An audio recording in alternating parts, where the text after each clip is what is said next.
High, this is Arif from life travel and food. আজকে আপনাদেরকে একটা ডিফারেন্ট ডিশ তৈরি করে দেখাবো, ফ্রাইড এগ কুসকুস। চলুন দেখি এটা কীভাবে তৈরি করে।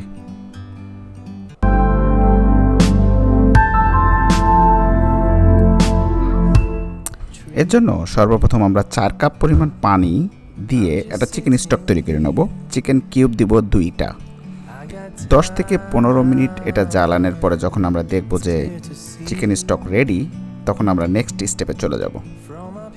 সো নেক্সট স্টেপের জন্য আমরা 2 কাপ পরিমাণ কুসকুস নিয়েছি এখানে, এবং 1 কাপ পরিমাণ চিক পিস নিয়েছি এখানে। আমরা এখানে ক্যান্ড চিক পিস ইউজ করছি, আপনারা ইউজ করলে নর্মাল চিক পিসও ইউজ করতে পারেন, বাট চিক পিসটাকে অবশ্যই সেদ্ধ করে নেবেন। এরপরে আমরা এটাকে ভালো করে মিক্স করব।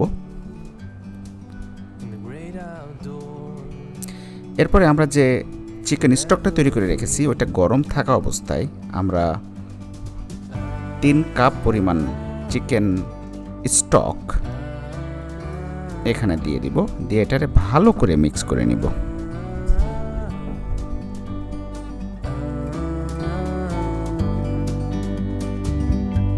Sometimes you need to go and take a step back. এরপরে আমরা এটাকে 15 মিনিটের জন্য ঢেকে দিব। এর উদ্দেশ্য হলো এই গরম পানি দিয়ে আমাদের এই কুসকুসটা অটোমেটিক্যালি রান্না হয়ে যাবে। 15 মিনিট পরে আমরা এটা খুলে নেড়ে নিব। আপনারা দেখতে পাচ্ছেন আমাদের চিকপিস এবং কুসকুস দুটাই পারফেক্টলি কুক হয়ে গেছে।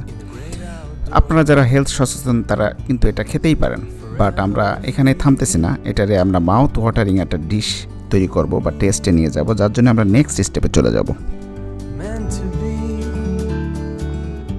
নেক্সট স্টেপের জন্য আমরা একটা কড়াইতে কিছু তেল এবং তার ভিতরে পেঁয়াজ এবং ঝাল দিয়ে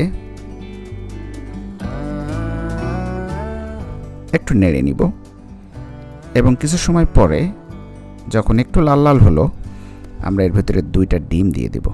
অনেকটা আমরা যেভাবে নুডলস তৈরি করি বাসাতে, অনেকটা সেরকম কিছুই তৈরি করতেছি আমরা এখানে। এখন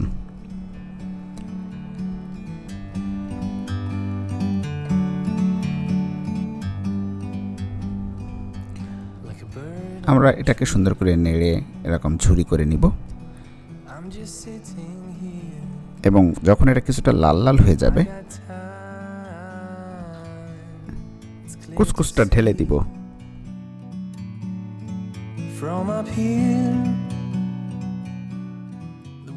হয়ে গেল আমাদের খুবই টেস্টি মাউথ ওয়াটারিং কুসকুস। এটা কিন্তু অনেক হেলদি একটা ডিশ। আপনারা এটা খেতে পারেন ডিনার হিসেবে, খেতে পারেন ব্রেকফাস্টে। সো কেমন হলো অবশ্যই আপনারা বাসায় তৈরি করবেন, আমাদেরকে জানাবেন, আমাদেরকে কমেন্টস করবেন, এবং আপনারা যারা এখন আমাদের চ্যানেল সাবস্ক্রাইব করেননি প্লিজ দয়া করে আমাদের চ্যানেলটা সাবস্ক্রাইব করে দেবেন এবং বেল বাটনটা প্রেস করে দেবেন। আশা করি আপনারা আমাদের ডিশটা পছন্দ করছেন। আমাদের সাথেই থাকবেন। বাই।